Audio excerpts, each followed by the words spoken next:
Fala pessoal, beleza? Sejam muito bem-vindos ao canal de resenhas dos Perdidos no Tempo. Hoje é dia da gente seguir adiante na nossa jornada pelo Super TV Show, RPG nacional da Universo Simulado, que a gente está destrinchando aqui capítulo a capítulo, sempre com o objetivo de identificar o que for mais importante, mais relevante, para dar aquela ideia geral de qual é a proposta, qual é a pegada do jogo, para quem ainda não conhece, beleza? Se você está chegando agora aqui no canal, mas quer saber tudo que a gente já comentou sobre o Super TV Show, é só se ligar aqui na nossa playlist exclusiva que concentra todos os nossos vídeos sobre esse tema. E depois, se você quiser seguir na jornada junto com a gente, se inscreve aí no canal e ativa o sininho. Então vamos lá, pessoal. Quem está ligado no movimento sabe que hoje a gente vai começar um capítulo novo, vamos para o capítulo 4. Ou como diz aqui no livro, né, Canal 4, Forças do Mal. Aqui a gente vai ter basicamente informações sobre os antagonistas, né? Como é que eles funcionam em termos de mecânica e também como é que a gente constrói um antagonista, né? Aqui a gente não vai ter especificamente um bestiário, mas sim as diretrizes, os parâmetros para você construir os antagonistas, beleza? Mas assim, para a gente começar aqui do primeiro ponto abordado pelo capítulo, eu vou até retomar algo que, salvo engano, no vídeo passado eu falei. No Super TV Show, o narrador não lança dados, não joga dados. Então, como é que as coisas são definidas aqui? Eu vou ler um trechinho do livro e a gente comenta. Se liga aí. No Super TV Show, o narrador não precisa rolar dados, focando exclusivamente na narrativa do jogo. Sendo assim, os antagonistas, monstros e malfeitores, não fazem testes, e suas ações são definidas narrativamente ou de acordo com o resultado do teste dos participantes, dos jogadores. Como é que isso funciona? Vou dar um exemplo aqui rapidinho, só para vocês entenderem a lógica da coisa. A gente viu no vídeo passado que existem apenas algumas situações em que efetivamente você jogador, né, precisa lançar os dados. Uma delas, obviamente, é a situação de combate. Então, por exemplo aqui, olha, eu vou retomar o que eu mostrei lá da tabela do combate, só para exemplificar aqui essa questão. Então, olha só, se numa ação de combate você tem um quase acertou, ou seja, 2 ou 3 sucessos, o que isso significa? Que você foi atingido com o dano normal do vilão, do antagonista. Ou seja, ao invés de você jogar os seus dados, errar o golpe, e o narrador jogar os dados dele, ver se acerta ou não, com uma jogada só, você já resolve toda essa situação, inclusive dizendo a quantidade de dano que você vai levar. Porque se foi um quase acerto, né? Você erra o seu golpe, porque você quase acertou, mas não acertou, e é atingido com o dano normal do vilão. Se você ficar uma categoria abaixo disso, que seria a falha, se você não tiver nenhum sucesso ou apenas um sucesso, significa que você falhou. Em termos de jogo, isso quer dizer que você foi atingido pelo ataque especial do adversário. Ou seja, com uma simples jogada de dados do jogador, né, do herói, da heroína, você já decide se ele acertou ou não, se ele deu dano ou não, porque se você tiver o sucesso, você atinge com um dano normal. Se você tiver muitos sucessos, você atinge com um bônus de dano. E se você falhar, você também já definiu que o seu oponente ali, que o seu adversário te atacou e quanto de dano ele causou em você. Então, na minha opinião, isso deixa o jogo mais rápido, mais fluido, e o narrador pode, como é o objetivo aqui, a proposta do Super TV Show, se concentrar mais na questão narrativa, né? Porque, claro, eu estou citando aqui uma situação de combate, então em outras situações o narrador vai precisar definir qual é a ação do vilão, de acordo com o que estiver rolando na narrativa. Então se liberte um pouco das jogadas de dados ideadas à sua imaginação. Na minha opinião, essa é a mensagem subliminar, né, do Super TV Show.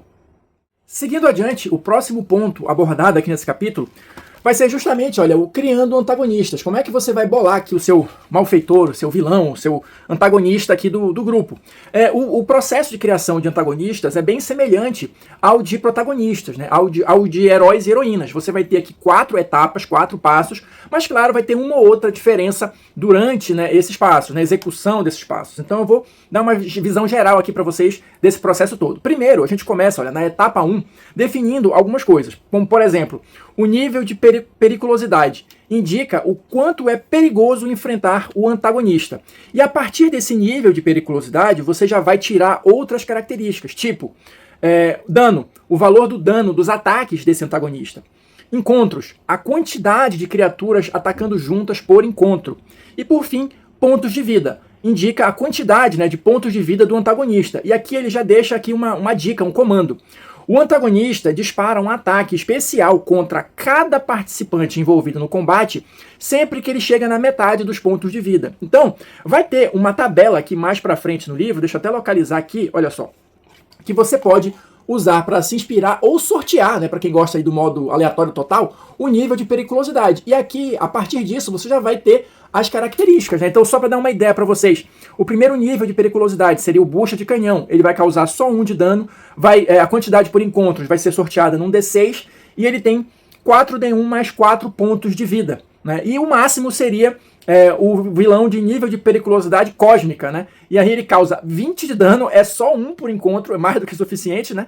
E ele tem pontos de vida igual a 1d6 vezes 50. Isso aqui é encontro para fim de campanha, né? Mas enfim. Então tem aqui essa graduação e a partir dessa tabela você já vai gerando várias das outras características necessárias para cumprir essa primeira etapa do processo de criar um antagonista. Na sequência, você vai ter aqui a segunda etapa, né, desse processo de criação de antagonistas, que vai ser aqui a etapa dos títulos. Assim como os personagens, né, como os heróis e as heroínas, os vilões eles também vão ter títulos, tá? E aí você vai escolher ou sortear. Tem tabela para cada um desses itens, mas só relembrando aqui, os antagonistas eles também vão ter um tipo, né? Elabore um substantivo e um adjetivo para definir a criatura. Aí tem aqui a indicação da tabela. Então, só para exemplificar aqui, pode ser um animal gigante, uma máquina lendária, um espectro antigo, enfim, vai ter as tabelas aqui para você sortear ou se inspirar. No início eu acho legal utilizar as tabelas para você ir pegando a manha da coisa, né? Depois você dá mais asas à criatividade ainda e vai inventando os seus próprios títulos. Vai ter também, olha, as tramas, né? Você vai jogar e definir um D6 fraquezas, vantagens ou peculiaridades para aquele vilão. E de novo, vai ter aqui, olha, uma série de tabelas para te auxiliar, né, nesse início, né, enquanto você se acostuma com o jogo. Tem uma série de tabelas aqui com exemplos para você sortear ou escolher cada uma dessas características. E por fim, temos os trecos, que são os equipamentos, vamos chamar assim, né? Então você vai escolher um D6 equipamentos, tesouros ou recursos úteis aos protagonistas. De novo, como vocês já podem imaginar, temos aqui tabelas, né, para ajudar vocês nesse processo de definir quais são os trecos, né? Quais são os equipamentos, tesouros e etc e tal. Findo isso, a gente segue para a terceira etapa, que é o ataque especial. Lembra? Eu acabei de falar, né? Dependendo do resultado ali do teste do jogador em uma ação de combate, ele pode sofrer um ataque especial do inimigo. Mas qual é esse ataque especial? A gente já sabe que o dano dele é definido pelo nível de periculosidade, mas na prática, o que é? É um raio mortal, é sei lá o quê? Você vai definir. Ou, como você já sabe aí, espertão, tem a tabela aqui para te ajudar. Olha, então temos aqui tabelas com exemplos de ataques especiais. Então, só para pensar alguns aqui. Ácido, cospe ácido que causa 3 mais dano e derrete objetos não mágicos.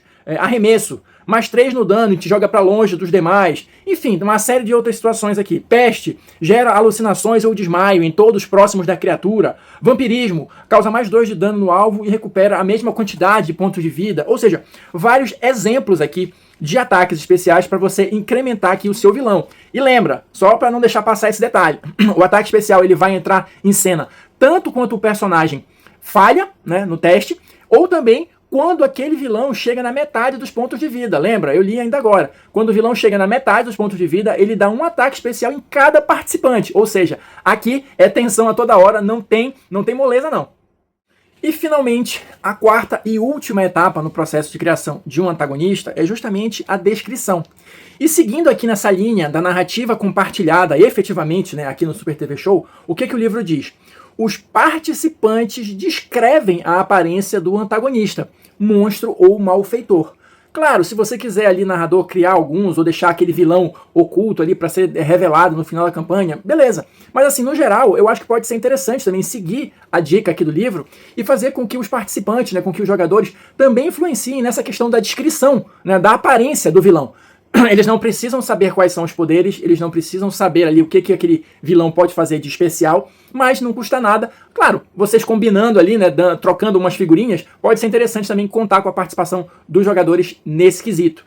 E só pra gente fechar esse ponto aqui da criação dos personagens e discutir mais algumas coisinhas, é interessante mencionar aqui, olha, o livro coloca como é que funcionam os títulos dos antagonistas, porque, lembra só, quando eu comentei aqui como era o funcionamento básico do sistema, qual é a pegada? Você vai ter ali, em se tratando dos heróis e das heroínas, você vai jogar quatro dados e somar uma quantidade de dados igual aos títulos que você conseguir encaixar naquela ação. Então, se as suas descrições, né, que no final das contas vão ser os títulos, né, conseguirem ser úteis naquela situação que está rolando ali, você vai ganhando dados extras. Mas eu falei no início que no caso aqui dos vilões, o narrador não joga dados. Então como é que vai funcionar? Já que eles também têm títulos, né? Tem tipos, trecos e tramas. Na verdade, aqui no caso dos antagonistas, vai funcionar de uma maneira inversa. Ou seja, vou ler um trechinho aqui do livro para a gente comentar. Você personagem, ganha mais um dado no teste para cada título do antagonista que te beneficiar e menos um para cada título que te prejudicar.